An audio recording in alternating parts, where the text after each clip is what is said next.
Hello बच्चों, मैं हूं देव अवस्थी और आज मैं आप लोगों को पढ़ाने जा रहा हूं कक्षा 12वीं भौतिक विज्ञान अध्याय 1 वैद्युत चार्जेस यानी वैद्युत आवेश तथा क्षेत्र।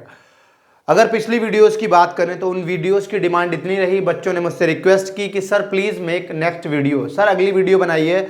और उन सब बच्चों की रिक्वेस्ट पे मैं क्लास 12th का पूरा कंप्लीट सिलेबस लेके आया हूँ, जिसमें इस कड़ी में हम लोग आज करने जा रहे हैं पहला चैप्टर। और मैं गारंटी ले सकता हूं कि पूरे यूट्यूब पे आपको कोई वीडियो ऐसी नहीं मिलने वाली है। इस चैप्टर का जो पहला टॉपिक है वो है आपका विद्युत आवेश यानी कि इलेक्ट्रिक चार्ज। विद्युत आवेश क्या होता है? जितना भी आपका मैटर है यानी कि द्रव्य है, चाहे वो ठोस हो, द्रव हो अथवा गैस हो, उन सब की एक अवस्था होती है, उन सब की एक क्वालिटी है, उन सब का एक गुण है और वो गुण आपका कहलाता है विद्युत आवेश, जिसके कारण वो किसी भी फोर्स का यानी कि बल का, चाहे वो आकर्षण बल हो अथवा प्रतिकर्षण बल हो, उसका अनुभव करते हैं। इसका हम अपने जीवन काल में, अपनी लाइफ में बहुत सारे एग्जांपल्स देखते हैं। जैसे कि कुछ बर्थडे पार्टीज में हमने देखा है, ऑब्जर्व किया है कि जब हम लोग गुब्बारे को रगड़ते हैं वूलन क्लॉथ से यानी कि ऊनी कपड़े से, तो ऊनी कपड़े से निकल के कुछ इलेक्ट्रॉन्स जो हैं यानी कि ऋणावेश जो है वो आपका उस बैलून पे आ जाता है, गुब्बारे पे आ जाता है। जबकि अगर हम बात करेंगे ऊनी कपड़े पे, तो ऊनी कपड़े पे आपका धनावेश आता है, मतलब गुब्बारे पे आपका ऋणावेश आएगा और जो आपका ऊनी कपड़ा है उस पर ऋणावेश आ जाएगा। या फिर हम अगर ग्लास रॉड को यानी कि जो कांच की छड़ है, उस कांच की छड़ को कांच की छड़ के साथ रगड़ते हैं, या फिर हम किसी कंगे को बालों से रगड़ते हैं, तो इन सब जगहों पे हम देखते हैं कि इलेक्ट्रॉन्स जो हैं उनका ट्रांसफर हो रहा है। इलेक्ट्रॉन एक बॉडी से यानी कि एक जो आपकी वस्तु है उस वस्तु से दूसरी वस्तु में जाते हैं और इस तरह से वो आकर्षण अथवा प्रतिकर्षण बल का अनुभव करते हैं। पहला टॉपिक है आपका वैद्युत आवेश।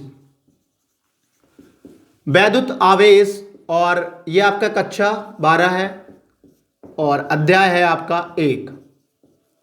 हालांकि मेरी कोशिश रहती है मैं आपका समय कम से कम लूं, फालतू बकवास में टाइम तो बिल्कुल भी ना बर्बाद करूंगा आपका। तो पहला टॉपिक है आपका वैद्युत आवेश। वैद्युत आवेश क्या है? किसी पदार्थ या फिर आप द्रव्य कह सकते हैं यानी कि मैटर का वह गुण जिसके कारण वह, कुछ बुक्स में आपको ऐसा भी लिखा मिल जाता है जिसके कारण वह या तो चुंबकीय प्रभाव या फिर आपका वैद्युत प्रभाव यानी कि वैद्युत बल या फिर चुंबकीय बल जो है उसका अनुभव करता है, जिसके कारण वह आकर्षण अथवा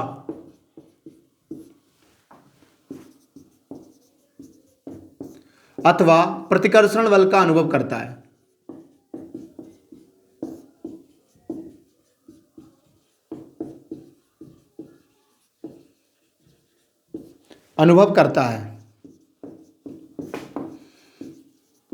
यह दो प्रकार का होता है।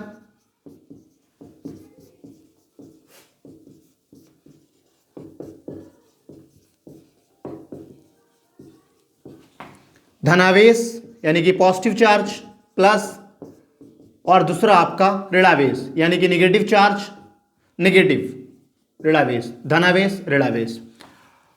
यह आपका अदिश राशि है। यह कैसी राशि है? अदिश राशि है, स्केलर क्वांटिटी है। अदिश राशियां वो होती हैं जिन पे योज्यता का नियम यानी कि जो अलजेब्रा का आसान सा नियम है, बीजगणितीय योग जो है वो हो जाए, तो यह एक अदिश राशि है। इसका मात्रक कूलाम होता है, कूलाम। अगर मैं बात करूं दो नोड पॉइंट में देखें तो अगर समान आवेश हैं, समान आवेश ये आपके प्रतिकर्षित करते हैं, समान आवेश प्रतिकर्षित करते हैं यानी कि पॉजिटिव धनावेश क्या करेंगे? प्रतिकर्षित करेंगे, यानी एक दूसरे को रिपेल करते हैं, एक दूसरे से दूर जाना चाहते हैं। जबकि निगेटिव भी यही करते हैं, निगेटिव है यानी कि ऋणावेश है, तो ये भी एक दूसरे से दूर जाना चाहेंगे। लेकिन अगर असमान आवेश हैं, अनलाइक चार्जेस हैं, असमान आवेश, तो ये जो असमान आवेश हैं ये एक दूसरे को क्या करते हैं?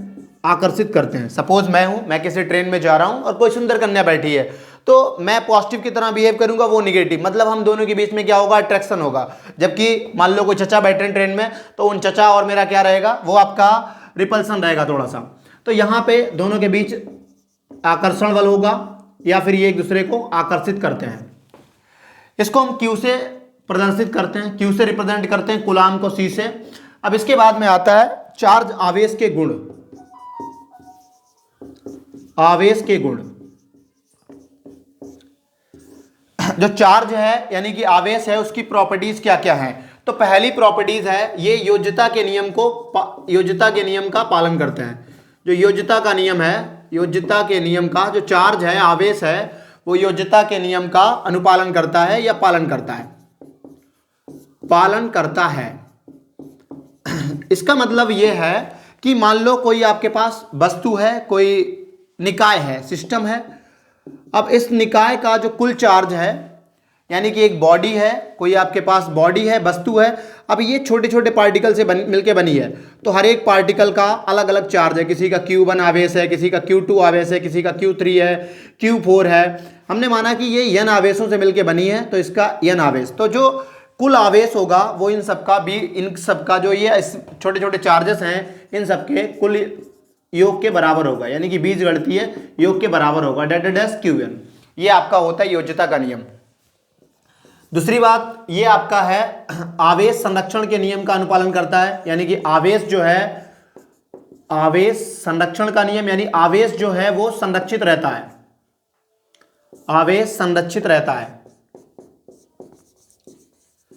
मतलब ये है कि आवेश को ना ही हम पैदा कर सकते हैं ना ही हम उसे नष्ट कर सकते हैं। इसको केवल एक बॉडी से यानी कि एक वस्तु से दूसरी वस्तु में ट्रांसफर किया जा सकता है, ले जाया जा सकता है, स्थानांतरित किया जा सकता है। तो आवेश आपका कैसा रहता है? संरक्षित रहता है। उदाहरण की बात करें, हमारे पास ऊनी कपड़ा है और ये आपका गुब्बारा है। तो जब मैंने इस गुब्बारे को ऊनी कपड़े के साथ रगड़ा तो यहां पे आपका ऋणावेश आ रहा है, और वही अगर हम बात करेंगे तो यहां ऊनी कपड़े पे कैसा आ जाएगा? पॉजिटिव।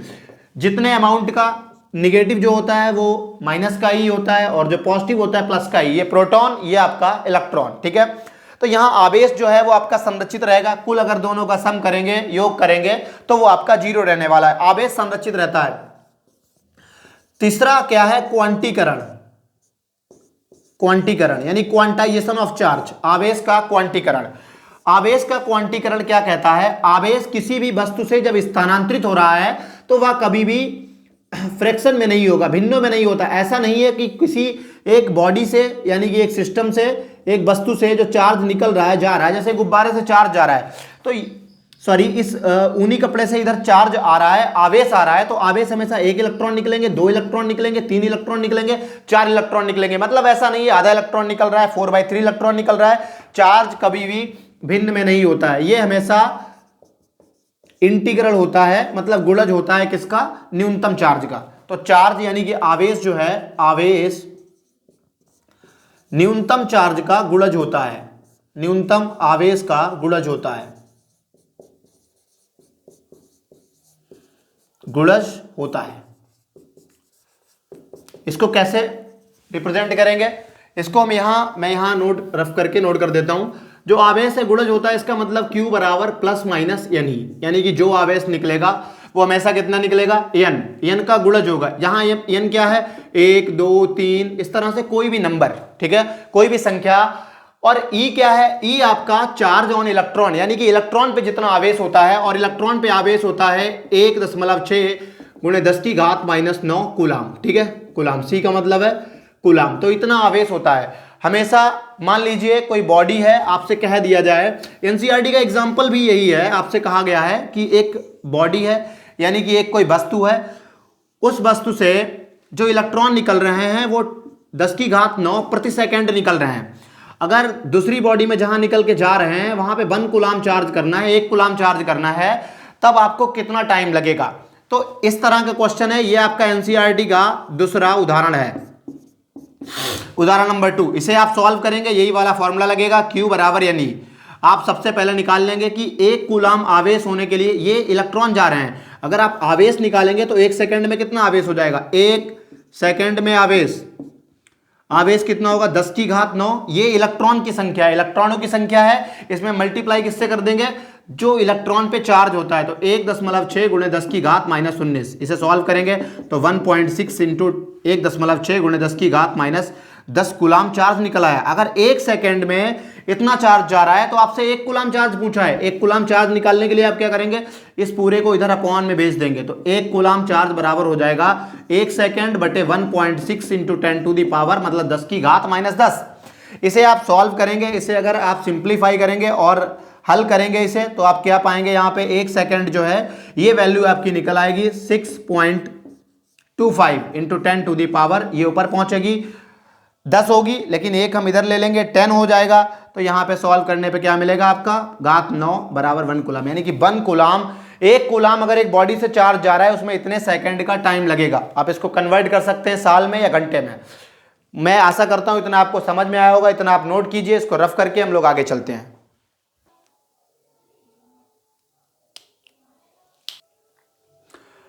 अगला टॉपिक है आपका प्रेरण द्वारा आवेशन। आवेशन की हम बात करें यानी चार्जिंग, जैसे आप फोन चार्ज करते हैं तो फोन चार्ज करते हैं, आप उस चार्जर पिन को जो है फोन का जो सर्किट होता है उसमें आप इनपुट देते हैं, यानी कि वहां पे आपका चालन द्वारा हो रहा है, मतलब कोई कांटेक्ट है। अगर कोई कांटेक्ट नहीं है यानी दो बॉडीज के बीच में कोई संपर्क नहीं है, तब फिर हम उसको बोलते हैं प्रेरण, यानी कि जहां पे बिना संपर्क के द्वारा हो। तीसरा एक और चार्जिंग जो है, किसी भी बॉडी को आवेशन जो किया जाता है, वस्तु को चार्ज किया जाता है, आवेशित किया जाता है, वह 3 प्रकार से है। पहला घर्षण के द्वारा, मतलब जैसे कि हम उसे रगड़ दें, रगड़ने पे इलेक्ट्रॉन वहां पे आ जाएं। दूसरा चालन द्वारा, जहां पे संपर्क हो कंडक्टर के बीच में, जिस बॉडी को जिस वस्तु को हम चार्ज कर रहे हैं और जो आपका चार्जिंग सिस्टम है दूसरा। और तीसरा आपका प्रेरण द्वारा। प्रेरण द्वारा तो अभी आपको पढ़ना है प्रेरण द्वारा आवेशन, यानी कि चार्जिंग बाय इंडक्शन, आवेशन।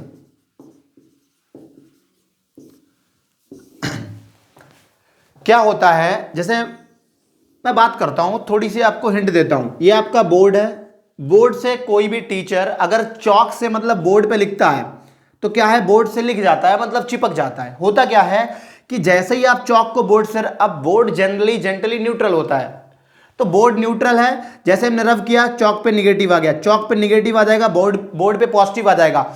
अब पॉजिटिव निगेटिव, हालांकि बोर्ड न्यूट्रल है, बोर्ड न्यूट्रल है मतलब पॉजिटिव निगेटिव दोनों चार्ज हैं, धनावेश ऋणावेश दोनों होंगे। अगर कोई भी बॉडी उदासीन है तो आप ध्यान रखिएगा, उदासीन में जितना धनावेश होता है उतना ही ऋणावेश होता है। अब जैसे ही इस ऋणावेशित चौक को इसके पास लाएंगे तो जो ऋणावेश है वो दूर चला जाएगा, क्योंकि ये प्रतिकर्षित हो जाता है। समान आवेश क्या करता है, प्रतिकर्षित करता है, और जो असमान आवेश है यानी विपरीत आवेश है वो इसको अट्रैक्ट कर लेगा, यानी कि आकर्षित कर लेगा, और चौक जो है बोर्ड से चिपक जाती है। दूसरा एक उदाहरण, पहला उदाहरण ये एग्जाम्पल 1। एग्जाम्पल 2 क्या है, आपने क्या किया, गुब्बारे को रगड़ा ऊनी कपड़े से, यहां पे गुब्बारे पे ऋणावेश आ गया और जो आपका ऊनी कपड़ा था उस पे धनावेश आ गया, ठीक है। जैसे ही आपने रगड़ा, यहां से क्या हुआ, इलेक्ट्रॉन ट्रांसफर हुए, इलेक्ट्रॉन गुब्बारे पे चले गए। अब ऐसा नहीं है, इलेक्ट्रॉन की वैकेंसी, जो इलेक्ट्रॉन की कमी हो जाती है वही आपका धनावेश होता है, ये आपका धनावेश हो गया यहां। अब ये दीवार है, जैसे ही हम इस गुब्बारे को किसी दीवार के पास लेके जाएंगे तो होगा क्या, ये जो गुब्बारा है ये गुब्बारा इस दीवार से चिपक जाता है। आप इसे घर पे करके देख सकते हैं, चिपक जाता है, क्योंकि दीवार आपकी उदासीन है, और दीवार उदासीन है, गुब्बारा है निगेटिव चार्ज, मतलब ऋणावेशित गुब्बारा है। उदासीन होने का मतलब है इस पे जितना धनावेश होगा उतना ऋणावेश होगा, जितना धनावेश होगा उतना ऋणावेश होगा। जैसे ही कोई ऋणावेशित गुब्बारा इस दीवार के पास जाता है, यहाँ को जो ऋणावेश है वो ऋणावेश आपका दूर चला जाएगा, ये ऋणावेश जो है वो रिपेल कर जाता है। रिपेल करने का मतलब है ये आपका प्रतिकर्षित हो रहा है। अब इस पे निगेटिव बचा और यहां का जो ऋणावेश था वो चला गया, सिर्फ यहां धनावेश बचा। धनावेश ऋणावेश के साथ अट्रैक्ट हो जाता है, आकर्षित हो जाता है, और ये गुब्बारा जो है वो दीवार से चिपक जाता है। तो ऐसे ही आपके पास कोई गोला है, धातु का कोई एक गोला है। अब इस गोले के पास जैसे ही हम कोई चार्ज, कोई एक प्लास्टिक की छड़, प्लास्टिक की नहीं बल्कि हम ग्लास की छड़ ला रहे हैं, ये आपकी कोई छड़ है जो कि आवेशित छड़ है, ठीक है। कैसी है, ये आवेशित छड़ है। जैसे ही आवेशित हम इसके पास लाते हैं तो यहां जो आपका गोला है, अब ये गोला उदासीन है, इस पे किसी भी तरह का कोई चार्ज नहीं है। जैसे ही ये पॉजिटिव आई, किसी भी तरह का चार्ज ना होने का मतलब हम ये भी कह सकते हैं इस पे इक्वल चार्ज है, मतलब जितना ऋणावेश है उतना ही धनावेश है, जितना ऋणावेश है उतना ही धनावेश है। ऋणावेश धनावेश ऋणावेश धनावेश। अब जैसे ये धनावेशित चार्ज आया तो यहां का धनावेशित चार्ज गायब हो जाएगा, रिपेल कर जाएगा, दूर चला जाएगा, प्रतिकर्षित हो जाएगा, इससे दूर भाग जाएगा, ठीक है। ये प्रतिकर्षित हो गया। अब यहां पे बचेगा कौन, यहां पे बचेगा सिर्फ आपका ऋणावेश। दूर वाले की बात करेंगे, यहां ऋणावेश हो गया, यहां पे ऋणावेश धनावेश दोनों हैं, ये आपका धनावेश है, ऋणावेश धनावेश ऋणावेश। अब जैसे ये ऋणावेश आ गया तो ये ऋणावेश इसको रिपेल कर देगा, ये प्रतिकर्षित हो जाएगा, ये चला जाएगा। यहां कौन सा बचा, यहां बचा आपका धनावेश। तो जब भी हम किसी आवेशित क्षण को किसी गोले के पास लाते हैं तो उस गोले के पास वाले सिरे पे, जो भी गोला है आपका, इसके पास वाले सिरे पे आपका विपरीत आवेश आ जाता है तथा दूर वाले पे समान आवेश आ जाता है। इसी को हम बोलते हैं प्रेरण द्वारा आवेशन। ठीक है, तो इसमें लिखना क्या है, मैं ये थोड़ा सा रफ कर देता हूं जरा सा। और चलिए, तो इसमें हम क्या लिखेंगे, जब किसी अनावेशित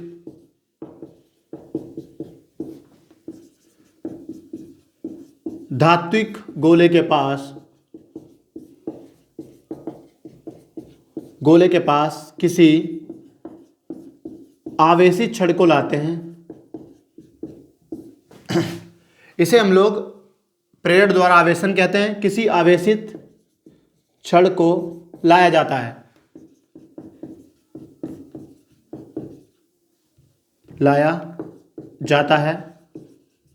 तब अनावेशित गोले के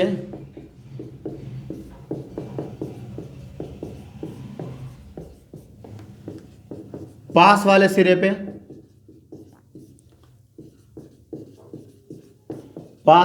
पे कैसा होगा, विपरीत या समान, विपरीत तथा दूसरे या दूर वाले सिरे पर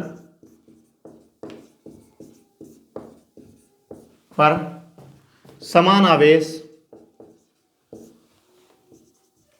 इंड्यूस हो जाता है।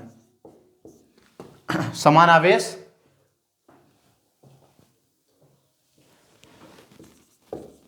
इंड्यूस हो जाता है, यानी कि उत्पन्न हो जाता है, या फिर हम कह सकते हैं प्रेरित हो जाता है। मैं आशा करता हूं आपको ये पूरा समझ में आ गया होगा। अब एनसीईआरटी वाला क्या है, एनसीईआरटी में क्या दिया गया है, एनसीईआरटी में आपको 2 गोले लिए गए हैं। पहला स्टेप ये है, आपको 2 गोले लेने हैं, 2 धात्विक गोले लेने हैं, एक ए है एक बी है। ठीक है, स्टेप 1 आपका यही है। स्टेप आपका जो पहला वाला है वो क्या है कि सबसे पहले 2 अनचार्ज यानी कि अनावेशित धात्विक गोले लेने हैं जो कि जुड़े हुए हैं, और ये आपके किसी कुचालक पे रखे हुए हैं। ठीक है, पहला स्टेप। दूसरा स्टेप क्या हो जाएगा, स्टेप 2 में ये जो गोले हैं, इन गोले के पास आपको एक धनावेशित रॉड को लेके आना है, यानी कि धनावेशित छड़ को लेके आएंगे। आप एक पॉजिटिवली चार्ज यानी कि धनावेशित छड़ को लेके आएंगे। ठीक है, 2 गोले हैं, एक ए है एक बी है। दूसरे स्टेप में क्या करना है, इनके पास एक धनावेशित छड़ को लेके आएंगे। जैसे ही आप धनावेशित छड़ को इसके पास लाएंगे, स्टेप 3 में क्या होगा कि जो गोला है इसके पास वाले सिरे पे धनावेशित छड़ जिधर आएगी, इधर पास वाले पे निगेटिव आ जाएगा, अपोजिट यानी कि विपरीत चार्ज आएगा, और दूर वाले पे आपका कैसा आ जाएगा, पॉजिटिव आ जाएगा, ए बी। इसके बाद में हम क्या करेंगे, इसको हटा देंगे। ठीक है, पहले हम इनको थोड़ा पास लाने की कोशिश करेंगे, इनको हम दूर ले जाने की कोशिश करेंगे, थोड़ा सा एक दूसरे से दूर हटाएंगे। हमें लगा गया ये निगेटिव चार्ज है, जो ऋणावेश है वो धनावेश के पास जा रहा है, धनावेश जो है वो ऋणावेश के पास जा रहा है, यानी कि इनमें आकर्षण उत्पन्न हो रहा है। अगले स्टेप में हम क्या करते हैं, स्टेप 4 हो गया। स्टेप 5 में यहां नोट कर देता हूं। स्टेप 5 में क्या होगा, हम इनको रॉड को भी हटा देंगे और इनको अलग कर देंगे। जैसे ही इनको अलग करेंगे तो जो आवेश है वो एक समान वितरित हो जाएगा पूरे गोले पे। ये आपका ए गोला हो गया और ये आपका वी गोला हो गया, ये बी गोला हो गया। इस तरह से 2 हमारे पास जो कि अनावेशित गोले थे, धात्विक गोले थे, उनको हम लोग प्रेरण के द्वारा आवेशित कर रहे हैं, और ये आपका फाइनल स्टेप है। इतना आप नोट कीजिए। इसके बाद हम लोग चल रहे हैं आगे। अब मैं आप लोगों को पढ़ाने जा रहा हूं कूलाम का नियम। कूलाम का नियम क्या होता है, कूलाम का नियम बिल्कुल वैसा ही है जैसा आपने कक्षा 11वीं और कक्षा 9वीं में पढ़ा था। न्यूटन का लॉ ऑफ ग्रेविटेशन यानी कि गुरुत्वाकर्षण का नियम। गुरुत्वाकर्षण का नियम क्या कहता है, 2 वस्तुएं हैं या 2 बॉडीज हैं, उन बॉडीज के बीच में जो बल लग रहा है, चाहे वो प्रतिकर्षण बल हो चाहे आकर्षण बल हो, वो उनके मास के गुणनफल के डायरेक्टली मतलब अनुक्रमानुपाती था, डायरेक्टली प्रोपोर्शनल था, या फिर और उनके बीच की दूरी के वर्ग के इनवर्सली प्रोपोर्शनल था, यानी कि व्युत्क्रमानुपाती था। बिल्कुल वैसे ही यहां पे है। यहां पे क्या है, अगर मैं कूलाम के नियम की बात करूं तो यहां पे दो चार्जेस हैं।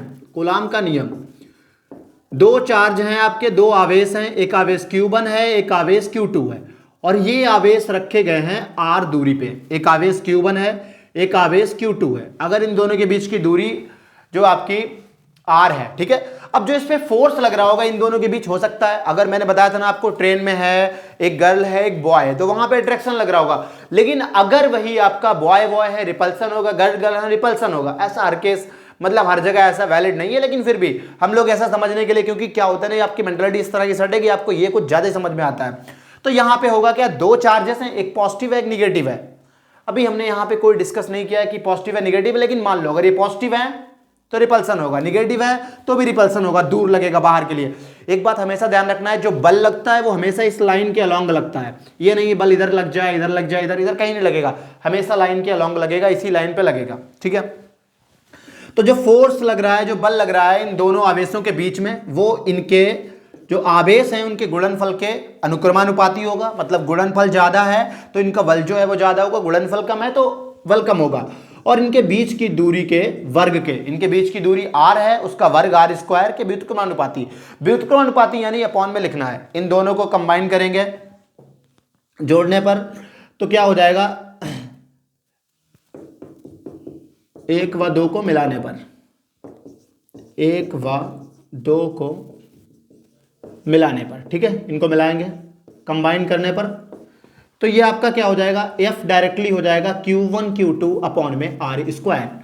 जब भी हम ये अनुक्रमानुपाती साइन यानी कि सिंबल ये हटाते हैं तो यहां पे हमेशा एक कांस्टेंट आया है, यहां पे एक नियतांक आएगा, और यहां पे नियतांक आता है आपका K। नियतांक कौन सा आता है, K। Q1 Q2 अपॉन में R स्क्वायर। कुछ बुक्स में इसको C से रिप्रेजेंट किया गया है क्योंकि ये कूलाम का नियतांक है। F बराबर हो जाएगा आपका 1/4 एप्सिलॉन नॉट, इसे बोलते हैं epsilon naught, into Q1 Q2 upon R square. ये आपका निकल आया परिमाण, जो बल लग रहा है दोनों के बीच में। तो कूलाम के नियम में क्या लिखना है, कूलाम के नियमानुसार दो आवेशों के बीच लगने वाला बल, कूलाम के नियमानुसार दो आवेशों के बीच लगने वाला बल आवेशों के गुणनफल के अनुक्रमानुपाती होता है तथा उनके बीच की दूरी के वर्ग के व्युत्क्रमानुपाती होता है, ठीक है। उसी के अनुसार कूलाम के नियमानुसार या कूलाम के नियम से, कूलाम के नियम से हो गया F, जहां एप्सिलॉन नॉट क्या है, जहां एप्सिलॉन नॉट ये है निर्वात की परमिटिविटी ऑफ फ्री स्पेस, निर्माण की वैद्युतशीलता,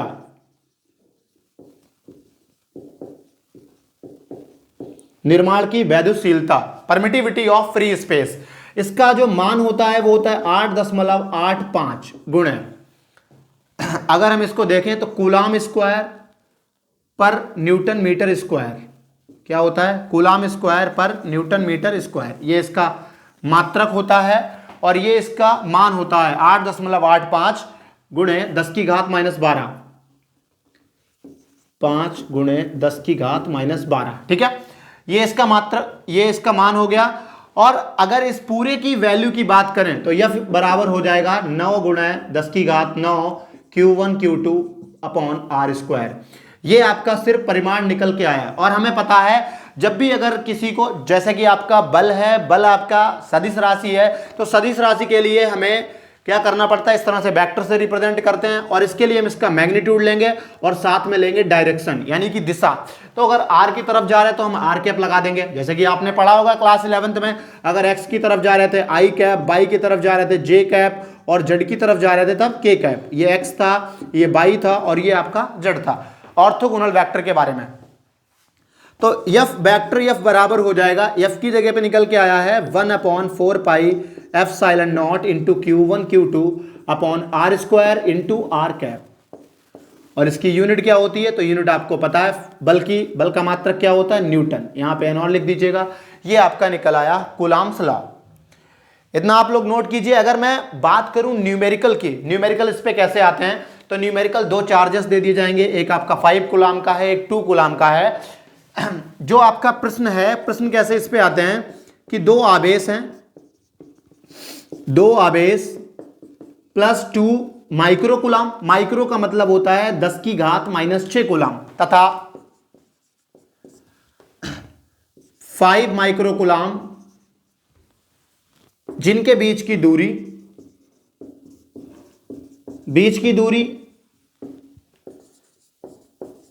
30 सेंटीमीटर है।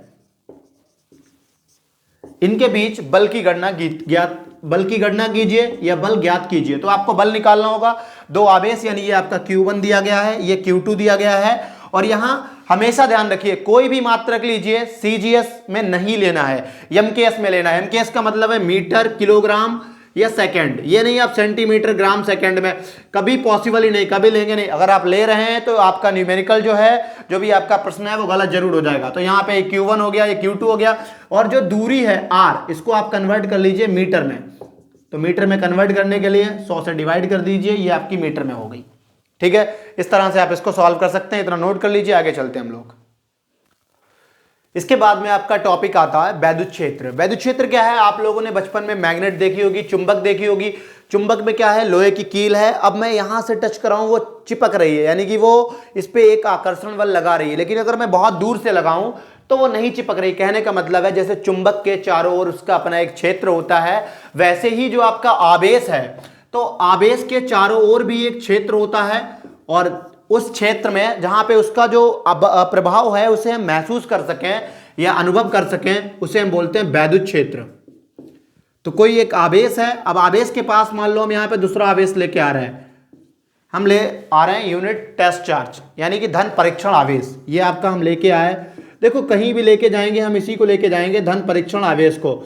इसका मान 1 होता है, बहुत कम होता है, यानी कि ये जो फोर्स बल महसूस करेगा या जितना इस पे बल लगेगा, उसका अमाउंट बहुत ज्यादा होगा। इसी तरह से जब हम आगे विभव पढ़ेंगे, तब भी हम इसी आवेश को लिए फिरेंगे, हर जगह इसी को लेके जाएंगे।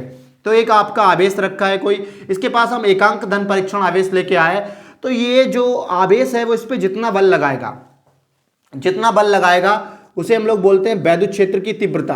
वैद्युत क्षेत्र की तीव्रता क्या हो जाएगी, E/ε0, यानी कि जितना ये जो एकांक आवेश है, ये जो धन परीक्षण आवेश है, वो जितना बल का अनुभव कर रहा है इसके इस चार्ज के वैद्युत क्षेत्र में, उसे हम लोग बोलेंगे वैद्युत क्षेत्र। ठीक है, जितना बल का अनुभव कर रहा है वो वैद्युत क्षेत्र। वैद्युत क्षेत्र क्या है, सबसे पहले मैं वैद्युत क्षेत्र लिख देता हूं, ये हो जाएगी वैद्युत क्षेत्र की तीव्रता। कई बार आपको वैद्युत क्षेत्र और वैद्युत क्षेत्र की तीव्रता एक ही तरह से ट्रीट करने पड़ते हैं, या बहुत जगह बहुत सारी बुक्स में वो एक ही जैसे दिए गए हैं। तो यहां पे मैं बात करता हूं वैद्युत क्षेत्र की। तो किसी आवेश के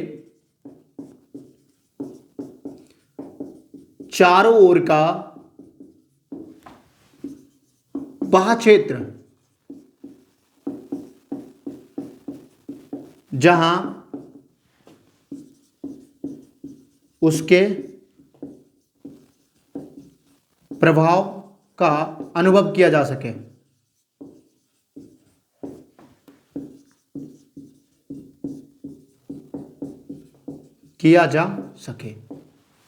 क्लियर है। कोई भी आवेश है, उसके चारों ओर का वह क्षेत्र जहां तक उसका जो प्रभाव है वो रहे, उसे हम लोग बोलते हैं वैद्युत क्षेत्र, यानी कि इलेक्ट्रिक फील्ड। अब इलेक्ट्रिक फील्ड आगे आती है आपकी वैद्युत क्षेत्र की तीव्रता, यानी कि इलेक्ट्रिक फील्ड इंटेंसिटी। और इसे भी कई जगह वैद्युत क्षेत्र की तरह ही ट्रीट करेंगे। वैद्युत क्षेत्र की तीव्रता, इलेक्ट्रिक फील्ड इंटेंसिटी या इंटेंसिटी ऑफ इलेक्ट्रिक फील्ड। तो मैंने क्या बताया कि कोई आपके पास एक आवेश रखा है, इस आवेश के पास एकांक धन परीक्षण आवेश को लाने में लाए हम लोग इसको। अब ये जितना बल, अब ये पॉजिटिव चार्ज है, मैंने माना पॉजिटिव है, ये बाहर के लिए फोर्स लगाएगा। तो कहीं भी आप देखेंगे जो पॉजिटिव चार्ज है उसके लिए इलेक्ट्रिक फील्ड जो है, जो वैद्युत क्षेत्र है या वैद्युत क्षेत्र की तीव्रता है, वो धनावेश के लिए हमेशा कैसी रहेगी, बाहर के लिए। अगर मान लो यहां पे ऋणावेश है, तो ऋणावेश क्या करेगा, ऋणावेश के पास अगर हम इसको लेके आएंगे तो ये इसको अट्रैक्ट कर लेगा, मतलब ये अंदर के लिए फोर्स लगाएगा। तो ऋणावेश के लिए हमेशा इलेक्ट्रिक फील्ड कैसी रहेगी, अंदर के लिए रहेगी। ऑलवेज रिमेंबर, जो धनावेश है, धनावेश में बाहर के लिए। और ये बाहर के लिए क्यों होती है, क्योंकि जब भी हम इसके पास कोई धन परीक्षण आवेश यानी कि एकांक आवेश लेके आते हैं, तो जो आपका चार्ज है अगर वो बाहर के लिए लगा रहा है, मतलब जिधर वो फोर्स लगा रहा है, बल लगा रहा है, दूर लगा रहा है, क्योंकि ये पॉजिटिव पॉजिटिव है, दोनों रिपेल करेंगे एक दूसरे को, यानी कि एक दूसरे को प्रतिकर्षित करेंगे, दूर लगाएंगे, ठीक है। और अगर निगेटिव है तो वो आकर्षित करेगा, उससे कहेगा चलो भाई आ जाओ हमारे घेरे में, ठीक है। तो यहां पर वैद्युत क्षेत्र की तीव्रता क्या हो जाएगी, किसी आवेश के कारण, किसी आवेश के कारण वैद्युत क्षेत्र में एकांक धन परीक्षण द्वारा या एकांक धन परीक्षण पर लगाए गए बल को वैद्युत क्षेत्र, या इसी को वैद्युत क्षेत्र की तीव्रता कहते हैं, वैद्युत क्षेत्र की तीव्रता कहते हैं, तीव्रता कहते हैं। समझ गए आप, किसी आवेश के कारण वैद्युत क्षेत्र में एकांक धन परीक्षण आवेश पर, धन परीक्षण आवेश रह गया यहां पे, आवेश पर लगाए गए बल को वैद्युत क्षेत्र की तीव्रता कहते हैं। फॉर्मूला आपका क्या बन जाएगा, E बराबर वेक्टर लगाएंगे F अपॉन क्यू नॉट, जहां यह फोर्स है और फोर्स किस पे लग रहा है, क्यू नॉट पे। E उस चार्ज की, वो जो चार्ज रखा था प्लस क्यू यानी आवेश रखा था, उसकी अपनी इलेक्ट्रिक फील्ड है यानी कि वैद्युत क्षेत्र है, ठीक है। अगर मात्रक की बात करूं तो न्यूटन पर कूलाम हो जाएगा। ये आपकी कैसी राशि है, तो ये सदिश राशि है, वैद्युत क्षेत्र की तीव्रता। इसके बाद में हम लोग बात करेंगे, किसी भी कोई आवेश है, आवेश के कारण, बिंदु आवेश के कारण वैद्युत क्षेत्र,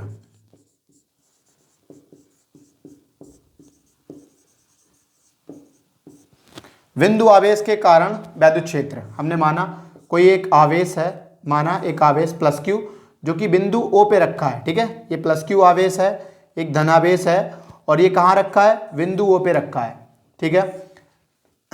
कहीं दूर से इससे R दूरी पे बिंदु P है, जहां पे हम लोग एक लाए हैं, लेके आए हैं धन परीक्षण आवेश या एकांक आवेश Q नॉट। क्लियर है। अब अगर आपसे पूछा जाए, इसमें लिखना क्या है, माना एक आवेश प्लस क्यू बिंदु O पर स्थित है, बिंदु O पर स्थित है, तथा एकांक धनावेश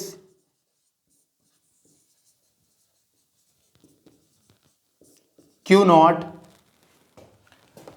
बिंदु P पर लाया जाता है, बिंदु P पर। इनके बीच की दूरी R है,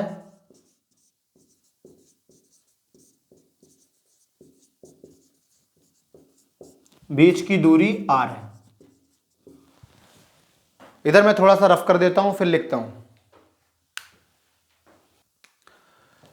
अब वैद्युत क्षेत्र की परिभाषा से, या वैद्युत क्षेत्र की तीव्रता की परिभाषा से, क्या हो जाएगा, E बराबर F अपॉन क्यू नॉट, ठीक है। समीकरण 1, आपसे कहा जाए कि ये दो आवेश हैं, एक आवेश प्लस क्यू है, एक क्यू नॉट है, ऐसा आवेश रखा है, एक आपका प्लस क्यू आवेश है, एक आपका क्यू नॉट है, दोनों के बीच की दूरी R है। अब कूलाम के नियम से अगर मैं बात करूं, कूलाम के नियम से, तो इनके बीच फोर्स कितना हो जाएगा, दोनों के बीच बल F बराबर हम लोगों ने पढ़ा था K Q1 Q2 upon R square. तो Q1 की जगह Q है और Q2 की जगह आपका Q नॉट है, अपॉन दोनों के बीच के दूरी, अपॉन में R स्क्वायर हो गया, ठीक है। ये बल हो गया। अगर समीकरण 1 से मैं देखूं तो समीकरण 1 से क्या हो जाएगा, समीकरण 1 से E बराबर F की जगह पे ये वाली वैल्यू उठा के यहां डाल देंगे, तो Q नॉट अपॉन में R स्क्वायर, और अपॉन में इसकी जगह Q नॉट और है, तो Q नॉट से Q नॉट कट गया, ये आपका निकला के क्यू अपॉन आर स्क्वायर, यानी इलेक्ट्रिक फील्ड आपकी निकल आई के, और के की जगह पे कितना था 1/4 4, मतलब 1/4 epsilon naught into Q upon R square. ये आपकी निकला इलेक्ट्रिक फील्ड। अगर इसको, ये आपकी सदिश राशि है, ये सिर्फ उसका परिमाण है। अगर आपको लिखना है वेक्टर फॉर्म में यानी कि सदिश में, तो यहां पे क्या, सिर्फ आप दिशा को दिखा देंगे यानी कि डायरेक्शन शो कर देंगे, तो 1/4 pi epsilon naught into Q upon R square into R cap. ठीक है, ये आपकी निकल आई क्या, इलेक्ट्रिक फील्ड और न्यूटन पर कूलम। अगर आप देखें ई और आर को, ई जो है ई के इन्वर्सली है आर, मतलब जो आपका ई है वो इन्वर्सली है किसके, स्क्वायर ऑफ आर के। मतलब अगर इन दोनों के बीच आप ग्राफ बनाएंगे तो ग्राफ जो ई और आर का बनेगा वो इन्वर्सली वाला बनेगा इस तरह से। ये आपका ई है और ये इधर आपका कौन चल रहा है, आर। ठीक है, अगर आर स्क्वायर के 1/r² के टर्म में देखेंगे तो वो स्ट्रेट लाइन होगा, लेकिन ये ग्राफ आपका बोर्ड में जो है पूछा जाता है, इतना आप नोट कर लीजिए। इसके बाद में हम लोग चलेंगे अगले टॉपिक की तरफ।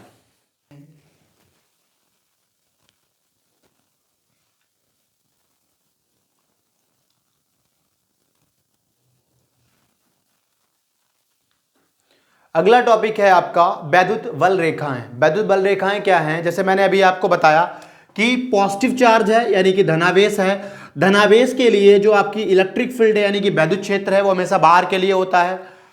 अगर वही आपका यहाँ पे निगेटिव क्षेत्र, अगर निगेटिव ऋणावेश है तो ऋणावेश के लिए हमेशा अंदर के लिए होता है।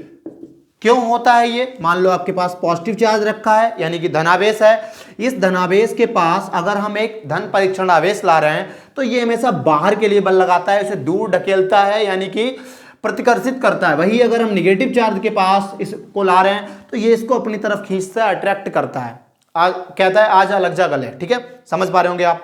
तो ये इसको अपने पास बुला रहा है, इसे दूर भेज रहा है। तो यहाँ जो है निगेटिव के लिए यानी कि ऋणावेश के लिए वो अंदर के लिए है बल।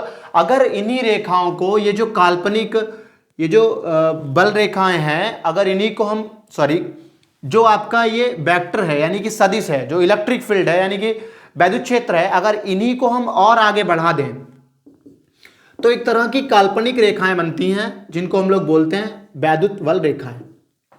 हेडिंग है आपकी वैद्युत बल रेखाएं, electric field lines, electric field lines of force. ठीक है, इलेक्ट्रिक फील्ड, वैद्युत क्षेत्र की रेखाएं या वैद्युत बल रेखाएं क्या होती हैं, वैद्युत बल रेखाएं यह एक तरह की काल्पनिक रेखाएं हैं। यह एक प्रकार की काल्पनिक रेखाएं हैं, काल्पनिक है, इमेजिनरी हैं, काल्पनिक रेखाएं हैं। अगर इनके किसी भी बिंदु पे, इनके किसी भी बिंदु पे,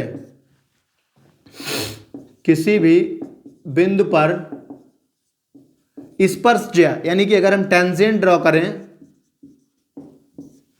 स्पर्शज्या उस बिंदु पर वैद्युत क्षेत्र की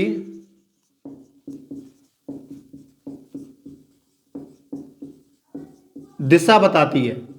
मतलब जो वैद्युत क्षेत्र की दिशा है, इलेक्ट्रिक फील्ड की डायरेक्शन है, वो किधर को होंगी, वो हमें कैसे पता लगेगी कि इनके ऊपर हम जो है कहीं पे भी हमें बस टेंजेंट ड्रॉ करनी है। जैसे मान लो ये इलेक्ट्रिक फील्ड लाइन है, हमने यहाँ टेंजेंट ड्रॉ कर दी, ये स्पर्शज्या बताई, इधर होगी इलेक्ट्रिक फील्ड, इधर होगी, मतलब किसी भी बिंदु पे स्पर्शज्या। अब आती है इनकी प्रॉपर्टीज यानी कि वैद्युत बल रेखाओं के गुण। तो इनके गुण कौन कौन से हैं, कौन कौन से गुण होते हैं। पहला, अगर आप देखेंगे एक पॉजिटिव चार्ज है, एक निगेटिव चार्ज है, तो ये पॉजिटिव से जाएंगी निगेटिव के लिए, पॉजिटिव से निगेटिव के लिए,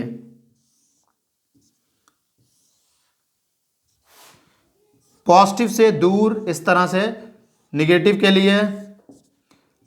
कभी भी ये जो है आपकी निगेटिव से पॉजिटिव में नहीं जाएंगी, पॉजिटिव से निगेटिव, लेकिन निगेटिव से ये पॉजिटिव में नहीं जाती हैं, तो ये अंदर के लिए निगेटिव में होंगी।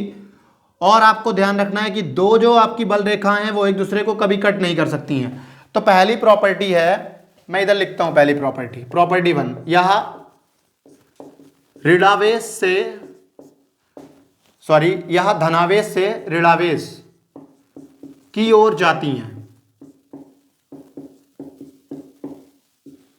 किधर से किधर जाएंगी? ऋणावेश से, सॉरी, धनावेश से ऋणावेश की ओर, धनावेश से ऋणावेश की ओर।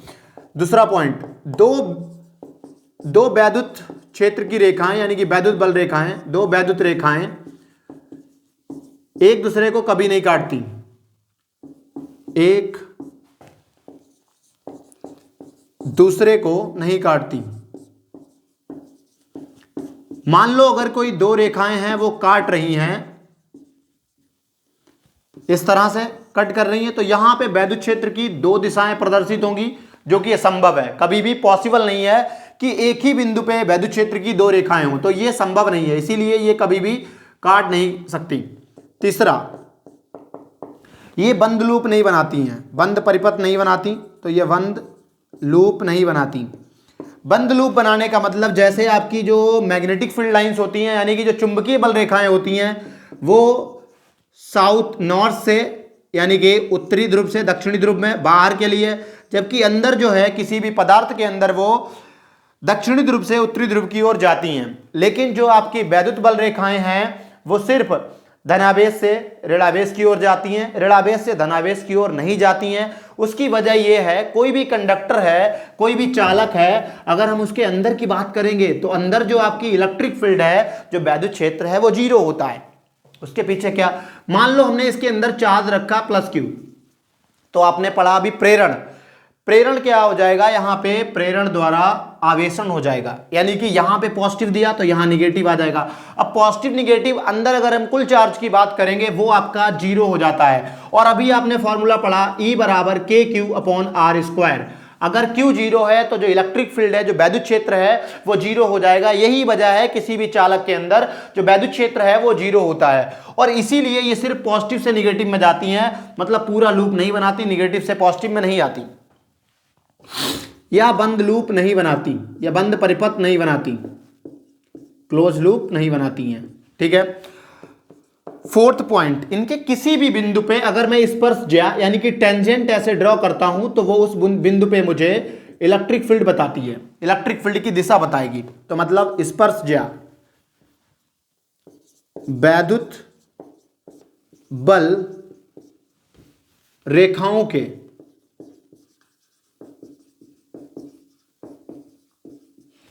किसी बिंदु पर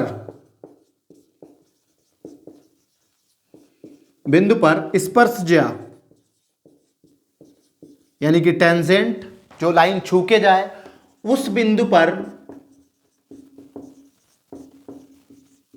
वैद्युत क्षेत्र की दिशा बताती है, वैद्युत क्षेत्र की दिशा बताती है। फिफ्थ वाला, पांचवा आपको क्या लिखना है कि ये देखिए, अब ये लंबाई, इसकी ज्यादा लंबाई है, इसकी कम हो रही है, अगली वाली की बात करेंगे लंबाई और कम हो रही है, यानी कि ये लंबाई में सिकुड़ती हैं, यह लंबाई में सिकुड़ती हैं। और ऐसा भी नहीं है सिकुड़ के एक दूसरे के साथ चिपक जाएं, वो चिपकती नहीं है, क्योंकि ये एक दूसरे पे प्रेशर यानी कि दबाव डालती हैं, प्रेशर डालती हैं। ठीक है। तो दो बातें और है। पांचवा पॉइंट आपका हो जाएगा, यह लंबाई में सिकुड़ती हैं, यह लंबाई में क्या करती हैं, सिकुड़ती हैं।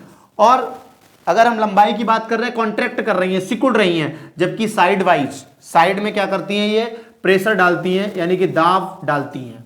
ठीक है। ये कुछ प्रॉपर्टीज थी इलेक्ट्रिक फील्ड लाइंस की, आप इतना नोट कर लीजिए, उसके बाद में हम लोग चलते हैं आगे। कट कर दो, अरे कोई दिक्कत नहीं, नोट करने दो बच्चों को, थोड़ा बहुत नोट कर लेंगे, वो सब चलता रहता है। हिंदी, आज विश्व हिंदी दिवस है।